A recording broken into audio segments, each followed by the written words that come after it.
Bem, vou começar a introduzir agora um dos recursos mais importantes do framework, que são as ações, tá? Então, a gente tem aqui o modelo de eventos, tá certo? Possui um atributo chamado cancelado, tá? E a gente vai implementar aqui uma ação que vai nos permitir cancelar os eventos, tá certo? As ações elas são implementadas no arquivo actions.py, tá? Então vou implementar aqui a classe da ação, cancelar evento, tá? Então vou colocá-la para abrir no pop-up, certo? E eu vou colocá-la aqui no estilo danger, tá? O botão aparecer vermelho ao invés de azul. E vou implementar aqui a lógica. A lógica que vou implementar vai ser self.instance.cancelado igual a true, self.instance.save. Tá? Então vou chamar aqui o método message. Tá? Eu poderia escrever uma mensagem, mas vou manter a padrão, que vai ser a ação realizada com sucesso. E vou dar um redirect aqui, certo? Para ele, no caso, no pop-up, fechar o pop-up, e caso fosse aberto em uma janela separada, ele iria voltar para a página anterior, certo? Então, implementei aqui minha action e eu preciso associá-la aos objetos desse conjunto, porque eu quero que a ação apareça aqui, para cada linha a ação apareça. Então, eu vou vir aqui no meu conjunto e vou implementar. Melhor, eu vou invocar aqui o método actions e eu vou passar o nome da action, tá? O único aqui detalhe que é que ele está no formato de camel case, né? E eu vou escrever aqui no formato de snack case. Então, vou colocar cancelar evento, tá certo?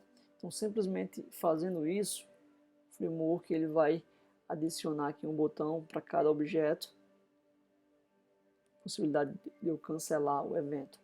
Tá? Então, se eu clicar aqui, ele vai me perguntar se eu desejo cancelar o evento e eu poderia cancelar confirmando aqui. Mas um outro recurso interessante que as ações me possibilita é exibir algumas informações no momento em que eu vou executá-la. Então, vou implementar aqui o método view, vou retornar self.instance.valueSet,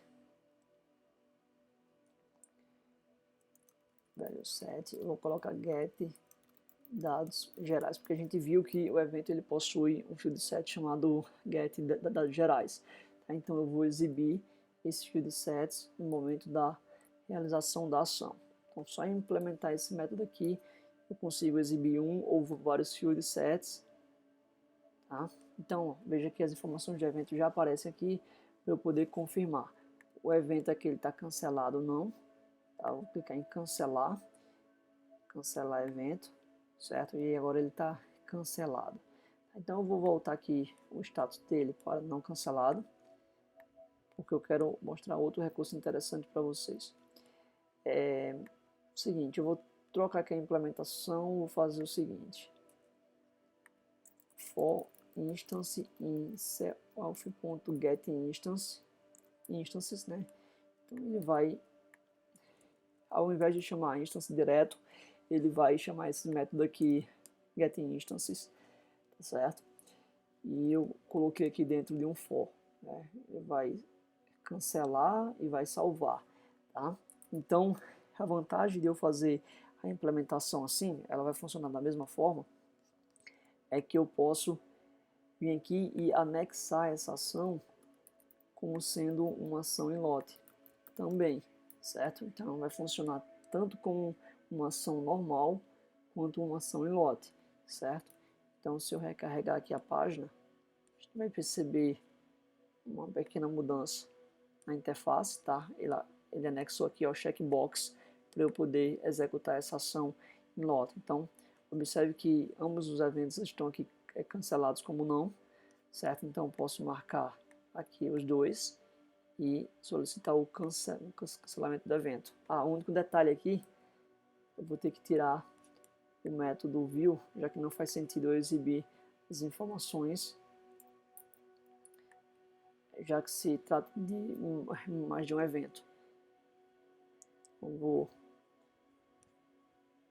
clicar em cancelar evento, certo? Apareceu aqui a janela pop-up e eu vou cancelar. Então ele cancelou ambos os eventos. Então veja que eu consigo bem rapidamente fazer ações tanto incidam em cima de um único objeto como ações em lote. E outra coisa interessante é que o framework ele se preocupa com a usabilidade, certo? Então sempre que eu vou marcar aqui para executar uma ação em lote, ele desabilita os botões de ações individuais, certo? E habilita os botões de ação em lote. Isso evita com que um usuário não muito atento queira selecionar e executar uma ação que esteja configurada para ser executada individualmente.